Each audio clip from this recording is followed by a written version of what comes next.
Thank you, France, for your presentation. Unfortunately, I couldn't attend it, but I'm quite sure you said many good things. And first of all, I'd like to thank you for inviting me on behalf of DAFA in this long journey since from Kabul.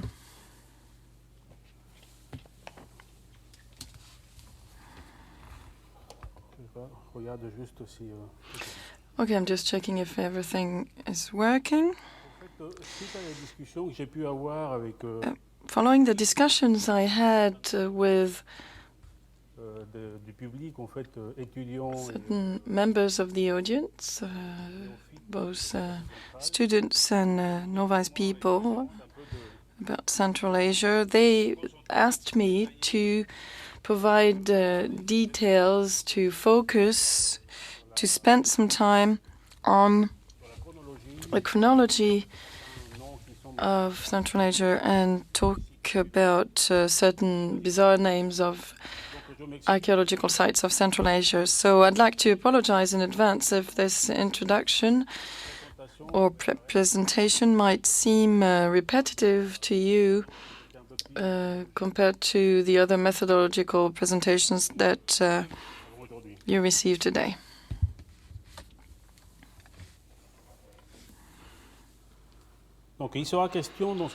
In this presentation, we will give a historical and cultural overview of the large geographical area of Central Asia. So from east to west, this is between China and Iran, and north-south between Kazakhstan and the north of Afghanistan. For those of you who know a bit more of the history, this area that we are going to develop today corresponds to the second satrapy of Bactria that at the time would also include Sogdiana. This thus southern Central Asian area is made of a geomorphology of two kinds, and human beings adapted themselves to these two zones. You have a zone of deltas from Piemonte Mountains and also steppe zones. This territory is included in between the Ural-Caspian Depression or Taurine Depression, made of large deserts like Kizilkum or Karakorum or Stort, and huge breathtaking mountain range like Tian Shan and Pamir Lai and Hindu Kush or Kapadag, and a few rivers, powerful rivers from east to west, from the large mountain ranges towards the Aral Sea like Amur Darya and Ser Darya rivers and their affluent rivers. The Oxus civilization, which got to develop itself during more or less 8 centuries, between 2200 and 1500 BC, is made of all the required criteria for it to be a civilization, stricto sensu, that is to say, huge developed architecture with large municipalities, also large building, public building works, sign that there was a social and administrative kind of organization, and also, and not the least, very well developed art and craftsmanship. They developed so-called prestigious artifacts. So, in terms of arts like metallurgy, jewelry, toriotics, bronze works, stone carving like lapis lazuli, turquoise, steatix, cornelian, or alabaster. They made vases, jewels, weapons, and seals that we uncovered in the last decades. And as some of you know already, this civilization, however, didn't have the use of scripture, and as of today, no local written document was discovered, with the exception of a few imports from Iran and Mesopotamia.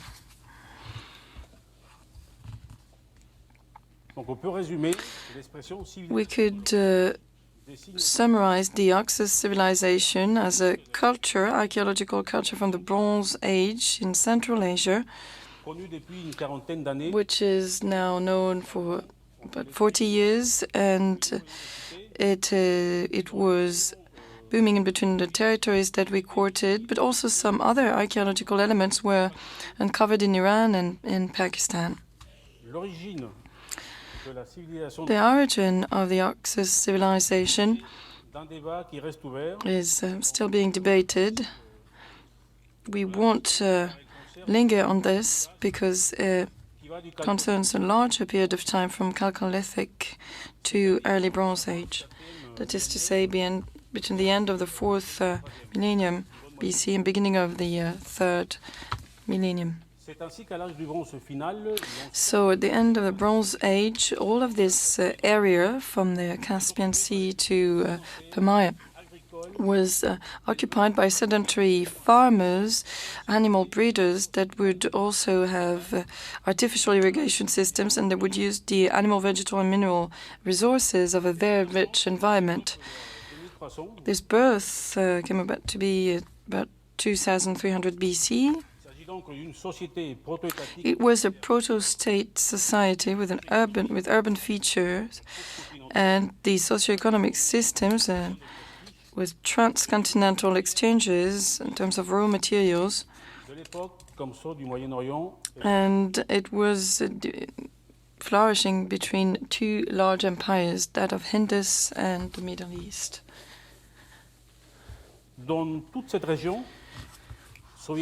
This region, which used to be a Soviet region until very recently, the research on the proto-historical periods were only started as from the Second World War.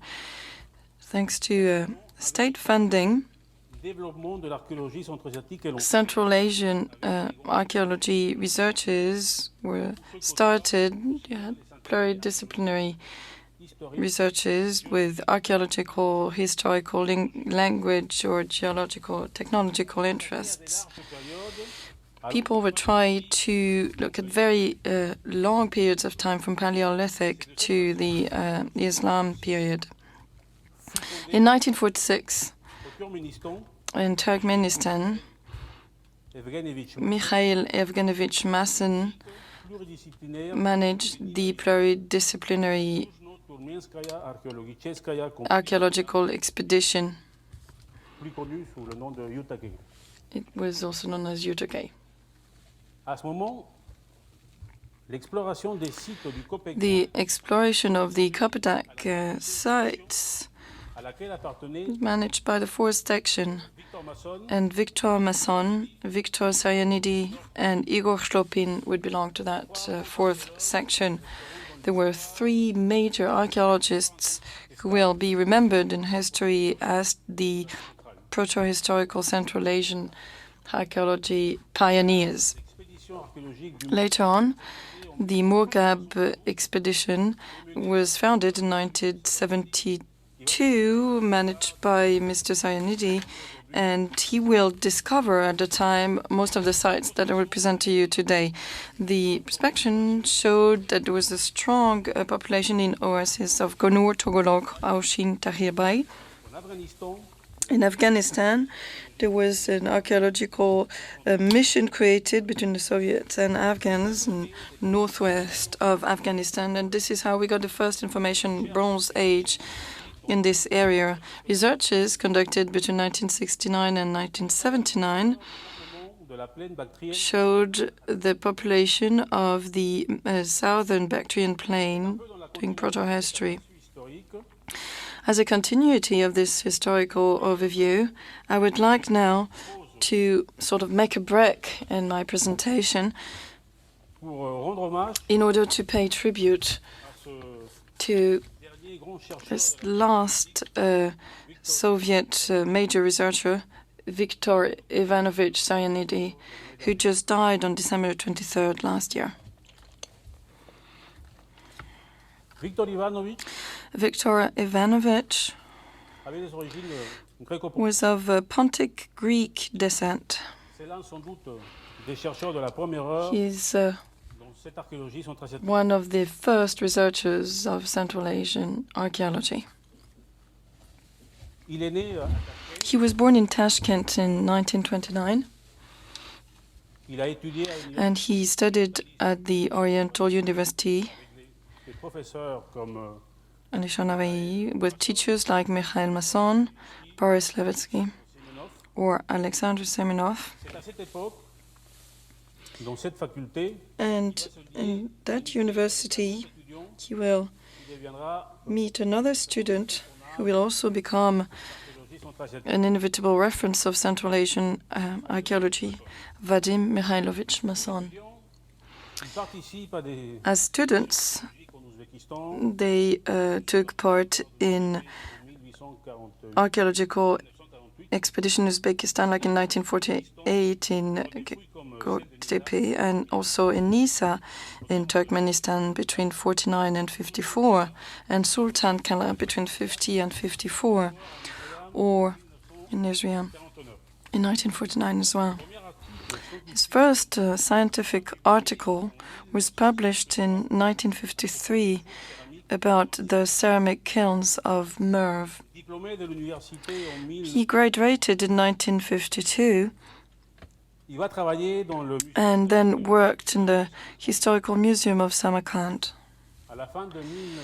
At the end of the year 1954, he lived in Russia until 1958 and started his works as a historian at the Historian Institute of Leningrad. And he also took part in several archaeological missions, and he went very far away. In Leningrad, he also met his second best friend, Igor Khroplin. So the third reference expert of Central Asian archaeology after the Second World War. In 1959, he became an employee of the Science Academy of the USSR until 2003.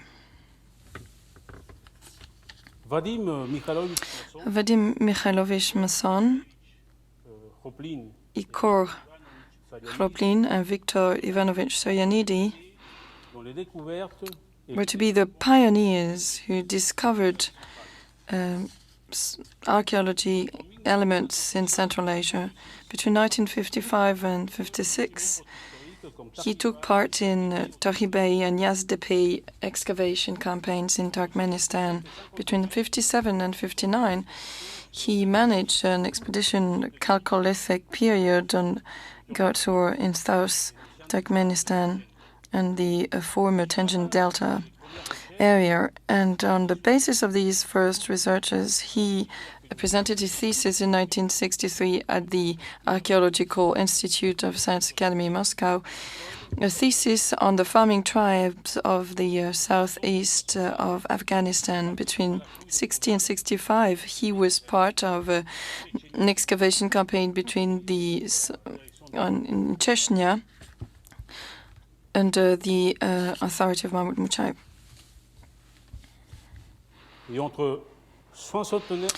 And between the years 1966 and 1969, he excavated in Ulugdepe, Altindepe, and Hapuzdepe in Turkmenistan.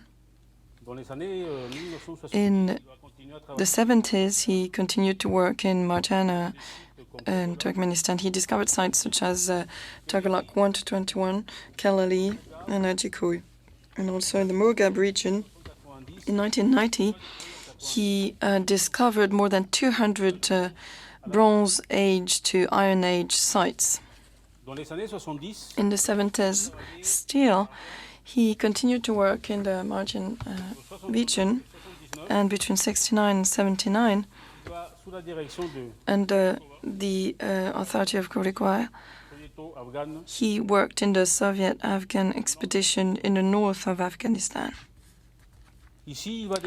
And that is where he discovered and worked on highly important sites such as the Tashli, Oxus, and other regions of Afghanistan.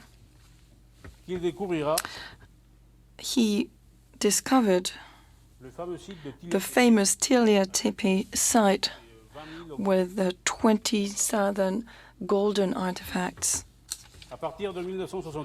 As from 1974, his works will focus on Gornur DP site. So for more than 60 years, Viktor Ivanovich Sayanidi conducted archaeological excavations in the whole of Central Asian area with huge publications, more than 30 books and more than 300 articles. He crisscrossed plains, deserts, and mountains and discovered so many archaeological outstanding marvels. And he loved very much Gornur Tepe, the capital city of Bactria. He wanted to be buried there, but his family decided differently. He was buried at the Khovskoye cemetery in Moscow on Christmas Day last year. And he will be remembered for us as his friends. And he will remain in our memories.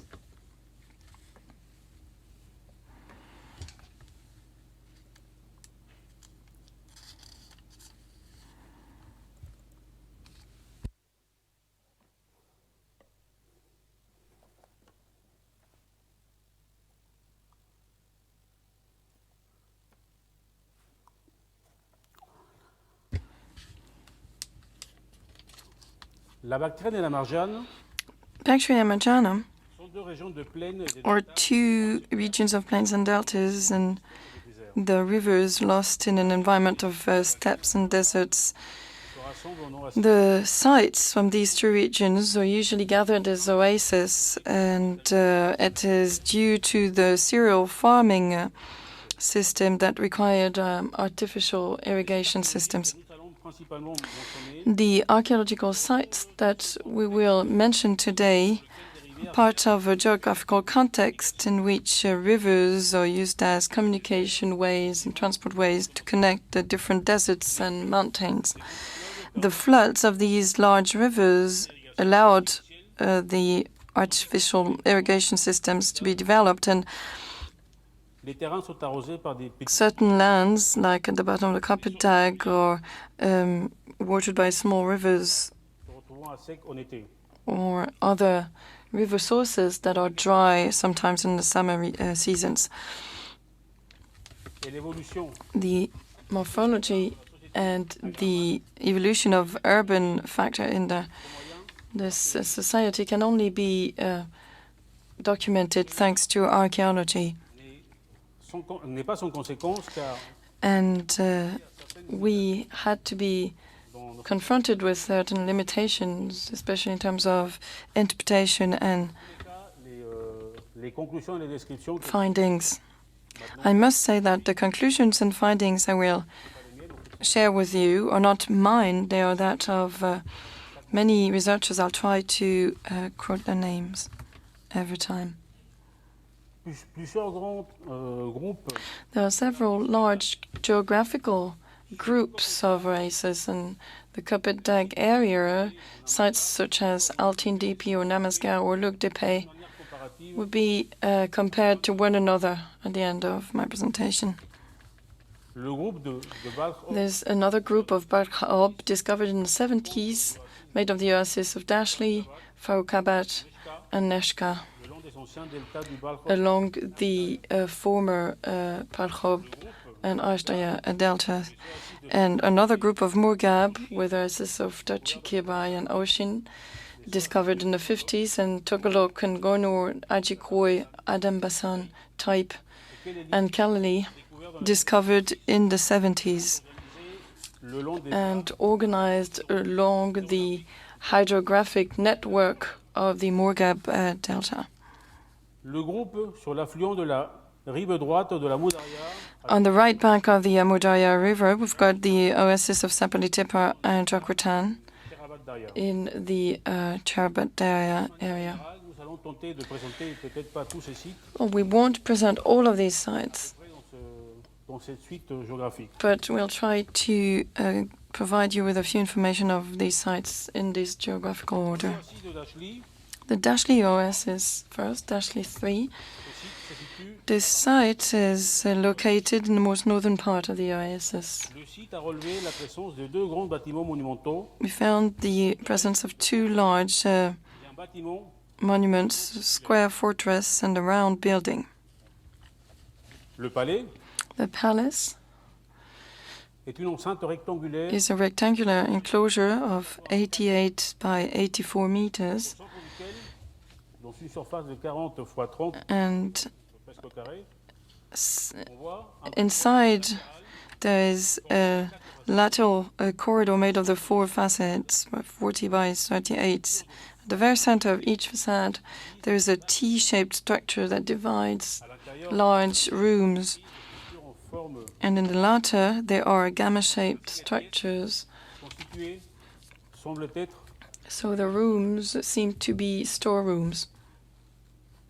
les murs aussi bien à l'extérieur The walls, both inside and outside, are adorned with rectangular pilasters, and this type of building is the fortified d'une barbacane building that would protect every entrance with a barbican of 10 by 15 meters, with la caractéristique également des walls which are also adorned with pilasters.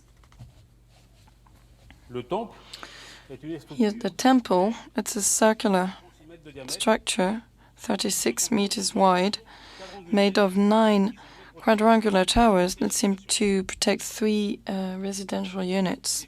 ont permis de dégager The excavation uncovered remains of several dans 3 périodes d'occupation. construction phases. La première et principale période, The first and main construction phase palais et son was when the palace was au cours de la seconde built.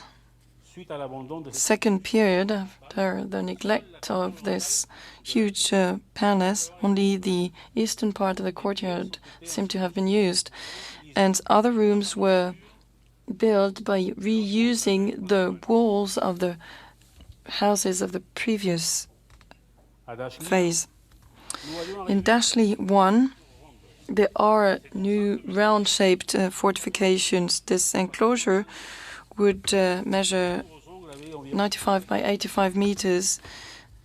ce bâtiment comme ceux que vient d'être évoqués This building fait par des quartiers d'habitation. was made of residential districts. Victor Sayanidi excavated this place, and he found several so-called burnt layers Pas mal de balles de fronde. where there used to be a fire, and certain sling rings. Voici du Mangab, In the Murgab group of oases, nous trouvons plusieurs sites we find several sites très importants of equal importance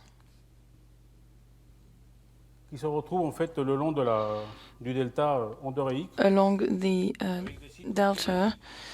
We've got Kalali, Tahi, Arambasan, Oshin, Togolok, Shikul, and Tahribai, and Agliburgas. Au Chine d'épée 1 se présente Ochin Tepe 1 is presented as a hillock, au presque 2 mètres au-dessus de la plaine environnante. 2 meters higher than the La colline surrounding plain. forme presque carré, The hill is almost a square-shaped réalisée hill, en 1900 and the archaeological survey of spring 1972 showed a 1 hectare fortified building which was occupied during the peak period of the Oxus civilization. The 3-meter rampart includes tower or angle towers plus extra towers There is another site, Tahib 1, I have no map for that, was described by Mr. Sayanidi as a rectangular enclosure of about 136 by 125 meters, with, again, circular towers around the citadel. Togolok 1,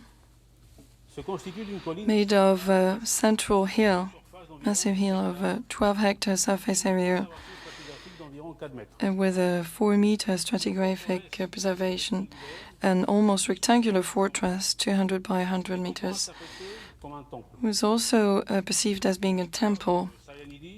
According to Victor Sayanidi, the construction of Togolok happened later than the other oasis of Gunua. Togolok 21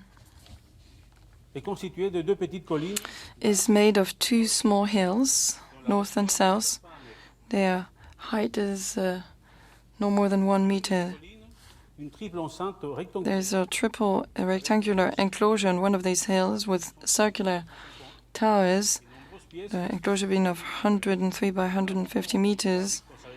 And again, Victor Sayanidi was able to make a difference between 2 periods, one when the keep, central part, was occupied, and a second one when the entire fortress was inhabited.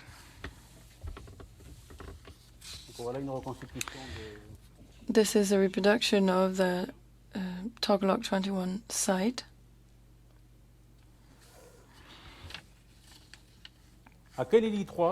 Kelali 3.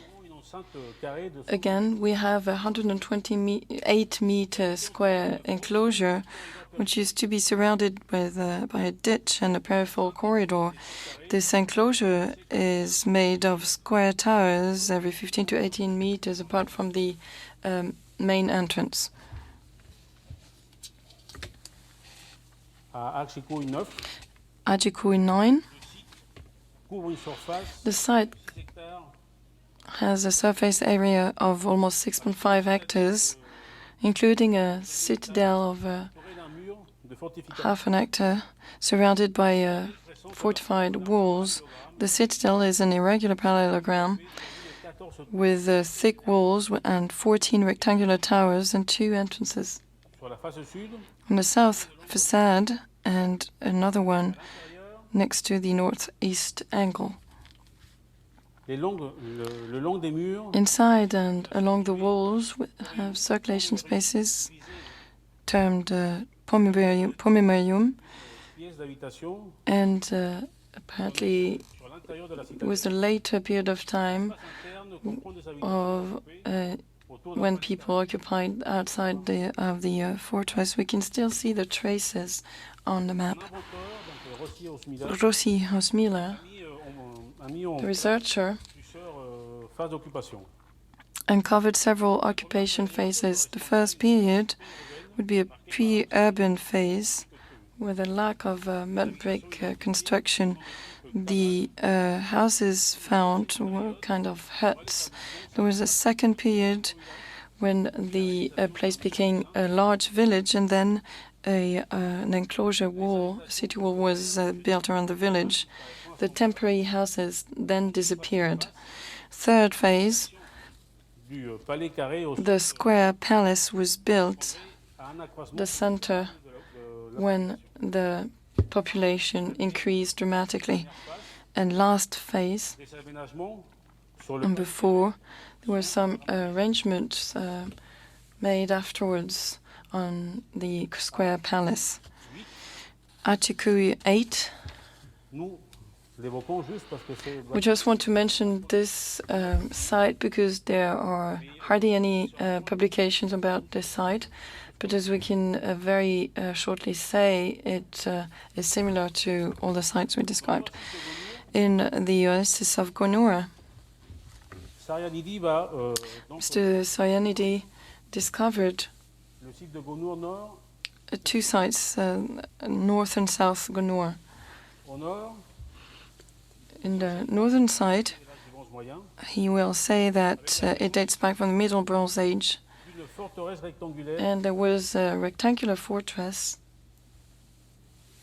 d'une superficie d'un mètre, d'une hectare et demi. The surface area was 1.5 hectares, Une zone habitée d'à peu près 20 hectares enserrée dans plus a surrounding area of 20 hectares included in the city wall. trois principales périodes ont été relevées. 3 periods of time were detected, still during the Middle Bronze Age.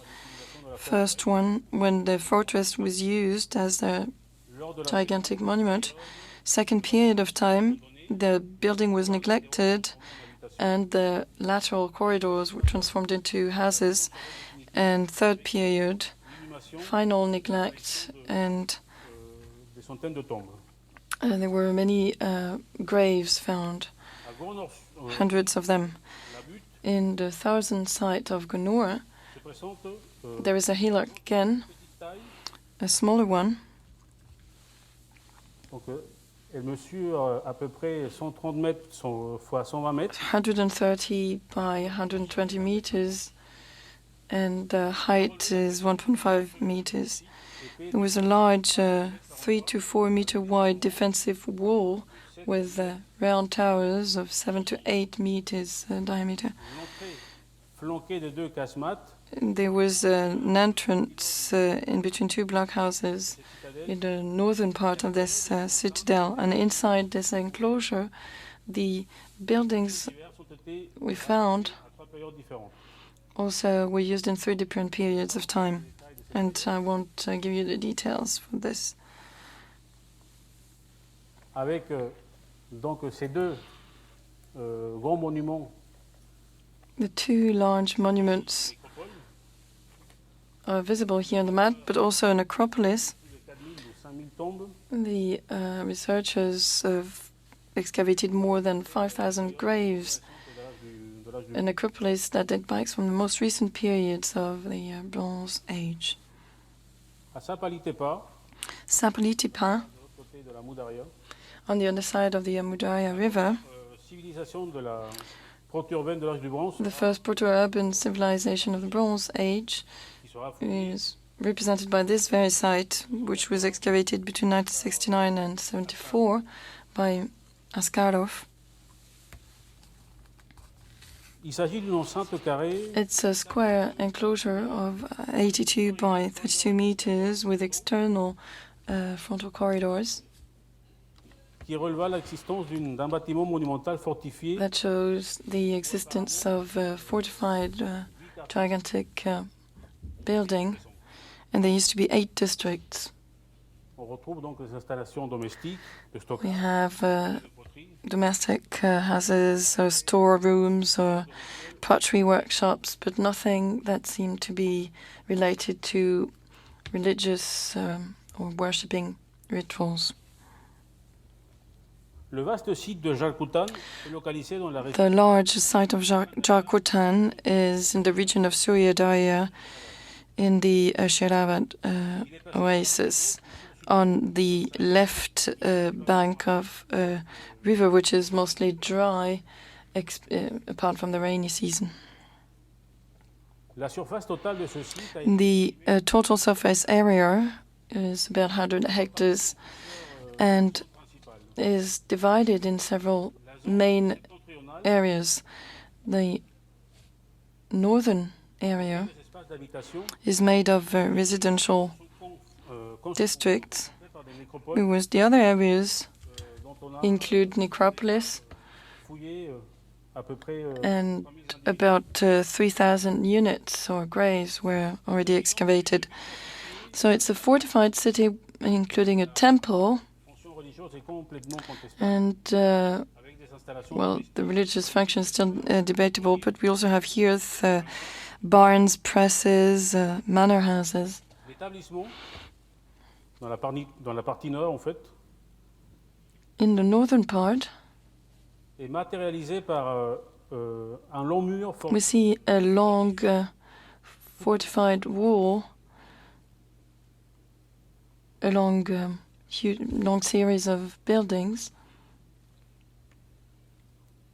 à l'intérieur de cette fortification qu'on voit à peine en fait, donc on suit So you can just follow the topographic traces of this wall. We can just see a bit of it on the eastern part of our image here. Donc à l'intérieur, Inside, nous trouvons la citadelle again, there was a citadel qui était établie sur une butte established on a hillock in the northwest part of the site. réalisée en 1987 et 88. The excavation campaign happened in 1987 and 88, Conservée and 180 mètres de longueur. they uncovered this long city wall. We can see 80 meters of it. Les archéologues, donc Askarov et Chirinov, According to Askarov and his colleague, de ces grandes constructions the auraient été effectuées sur une large d'un seul trait. constructions here would have been constructed on an unspoiled ground, and at once inside Comme un there was a palace as a irregular square, 42 by 42, regular square, 4 mètres. and a 4-meter defensive wall. La tour juxtapose également l'entrée principale. There are also 2 towers on both sides of the southern entrance, and the complex is divided in several parts, and we've got different rooms and sofa in the center, as you can see, Il y a également des banquettes. and also seats in residential areas Dans une autre colline, on another hill, au sud-est, um, nous retrouvons southeast to the first one. We can find again what the researchers named as being the temple, de which is a rectangular building, qui sont plus fouillés à l'époque. according to what they uncovered at the time, 44 mètres x 60, 44 meters by 60 meters, with a large 4.5 meter defensive wall. le pont interne se divise en 3 The parties. internal layout is divided in 3 parts, east, central, and west. Considéré comme, The central and eastern comme à fonction parts officielle. were used for official functions, and they cover a 35 square meter surface area. Alors que les premiers fouilleurs interprétaient The first archaeologists interpreted this comme un temple, building as a temple, des fouilles plus tardives but later excavation campaigns made by German colleagues toute la questioned this whole rationale, s'il s'agissait bien and they wondered whether this was really a temple or a palace. car lors des dégagements tout autour en fait et des sondages, During the probing and exploration, il y avait plus it was discovered que 2 tours, that there were more than 2 towers, and c'est bien défoncé, the building was a defensive building, des constructions and there used to be constructions en fait qui sortaient à peu près dans la partie qui s'exposait dans la partie nord du in the northern part of that very building. on voit ici les premières reconstitutions. These were the first reproductions at the time, L'archéologue Askarov made by archaeologists Askarov and Shirinov. la partie sud du site de Jalkutan, The southern part of the Jakutan site plusieurs nécropoles. is made of several necropolises. Seulement une partie a été récemment Only a part of la partie la plus them was excavated, the most southern part. lors des fouilles récentes. During the very recent excavations, Nous avons pu travailler dans we were able to work in the southern part of the site, the so-called citadel, principalement and we tried to une architecture au centre find an architecture at the center of the citadel, which seemed to be empty at first, according to the opinion of our la colleagues. première année de fouilles. Nous So from the first year of excavations, we noticed the very bad preservation of the archaeological layers. That's maybe why people gave up much before at the time. They looked at the city wall areas where the stratigraphy was better maintained. We could have up to 2.5 meters of stratigraphy. L'expérience des premières années de fouilles sur ce terrain nous a The experiences of the first years of excavation allowed us to open large surface areas of 10 centimeters of width. So 1 year over the other, we could find many things on the surface area. This was a fruitful technique because in some places, 40 centimeters deep, we could already find some unspoiled ground.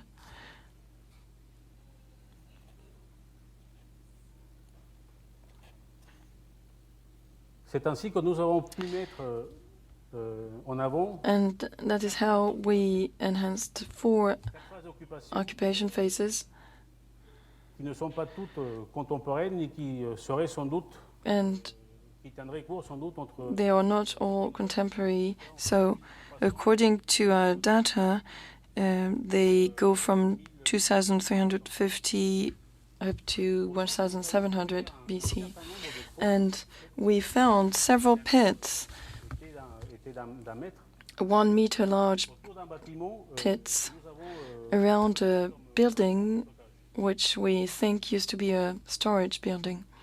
mais avant de construire ce grand bâtiment de stockage qui devait être sans doute Before the storage building was constructed, la citadelle et, it must have been related to the citadel and the palace, or so-called palace. nous avons en fait une occupation qui n'est pas très épaisse. The occupation is not really important. We've got large silos On voit ici donc that we can see on this overview, the first maps. ces structures en fait en briques crues. And we also have mud brick structures. Surtout ce type de silos en fait But- très profond. We certainly have these very deep silos, as you can see in the picture, Dans toute la partie centrale, mais in the central part and also the peripheral part of the citadel. de pouvoir construire en fait Before we donc cette enceinte, could build, or what people could build this enclosure, la partie toute la citadelle en fait avec son rempart, on a complètement en fait that is to say the citadel and the rampart, we first sealed the pits in order to have a flat du béton armé. field as we could do today with armored concrete. Entre la zone centrale en fait où nous But avons in the central area, ce bâtiment de stockage when one has this storage building and a palace, there seemed to be semble être là, a square effectuer un long because we probed the entire area for a very long time and we couldn't find any sans plafond. built-up elements. Tout, en fait, donc encore une fois, tout autour de la citadelle, donc All around the citadel, once again, next to the city wall or rampart, de we uncovered a whole series, beaucoup plus complexe more complex stratigraphic s'accumule en fait series. pour tout l'âge du bronze. We got 2.5 meters of stratigraphy, Bâtiment en surface, Bronze Age. nous savons la présence On the surface area, beaucoup plus tardive we know that there was a later occupation phase, aux dates much later, autour de 1300 around 1300 BC or before, but qui nous permet aujourd'hui de dire it's only the stratigraphic elements that allow us to say today that the citadel was occupied during late Iron Age. l'architecture ancienne de l'âge du bronze, une occupation des pièces, And different rooms were reoccupied and rehabilitated and avec l'enceinte qui devait être encore sur connected to the the enclosure, which was still exist at the time.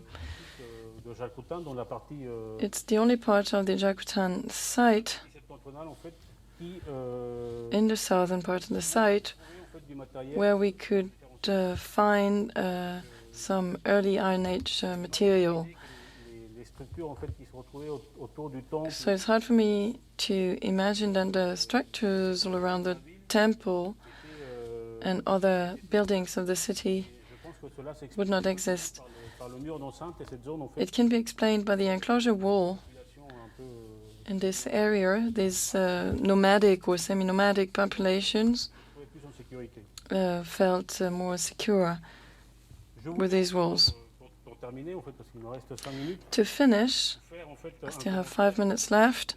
sur cette fouille, parce que Would like to provide you with a comment on this excavation campaign. I know it's not always very revealing to see pictures, so de pouvoir it would be more lively to comment un petit film a video that we made recently about our 3-4 years of excavation on this site. This is our archaeological base where people sleep. It's the Jakutan Museum. musée de Jacques Coutan et le Between the museum and our site that we see on the left-hand side of the road, 5 km there's a distance of about 5 kilometers. coupé par une And the route tepe is en fait cut by a modern road. I don't know if you noticed it on the layout map.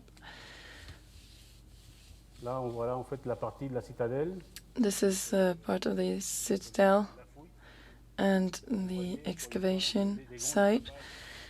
As you can see, we have stripping techniques of large surface areas so that we see walls not from just the Bronze Age, but also the Iron Age. We work in the silos. We try to sample and draw things by hand. We have many pits as well that Soviet friends and colleagues had sont devenus imagined as being deposit pointus. pits, but with a more detailed research, we understood that there were Iron Age silos. So some Bronze Age silos were reoccupied afterwards. This was a Bronze Age silo. Donc on parlera sans doute And la semaine prochaine I hope that next week we'll talk about période un peu plus this, and we'll talk about the later periods of the Iron Age.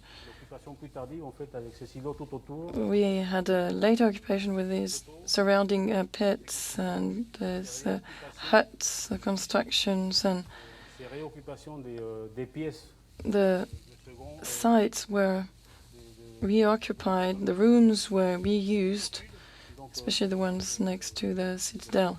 South to the citadel, right here, the necropolis, there's still some à la nécropole numéro work going on. Necropolis number 3, we just started to excavate. There's several of them. bien que la terre soit assez neuve, And even if the earth is loose, you have to go very deep, 2.5 meters deep into the graves. Unfortunately, very often the graves were looted.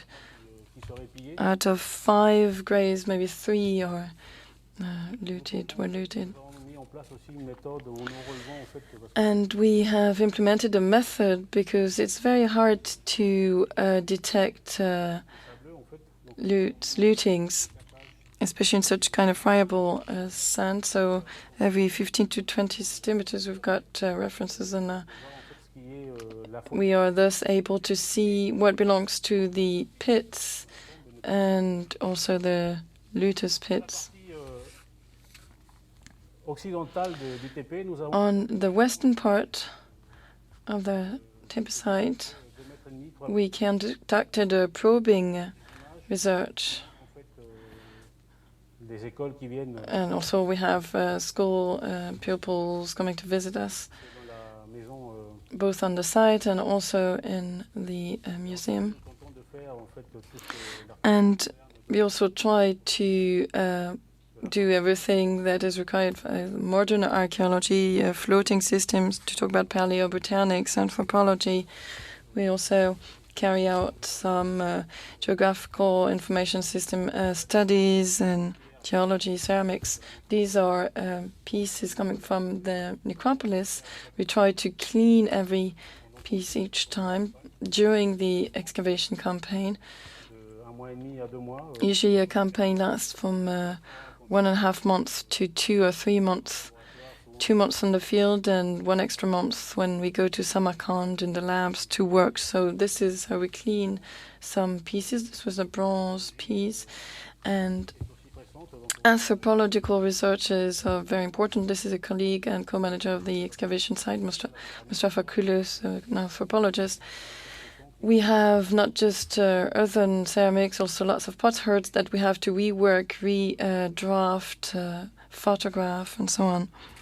Voilà, en fait, voilà l'étude anthropologique de nettoyage. This is an anthropological study of a cleaning Être transporté phase before everything is put in cardboards and brought to our warehouses in Samarkand. This is our institute in Samarkand, nos réserves, en fait, and this is our reserve system. We try to store everything and continue and work on them once the field research is over. nous avons aussi tenté un peu de We also tried to collect some materials coming from our colleagues from Uzbekistan and Germany when we could. Thank you. Thank you very much.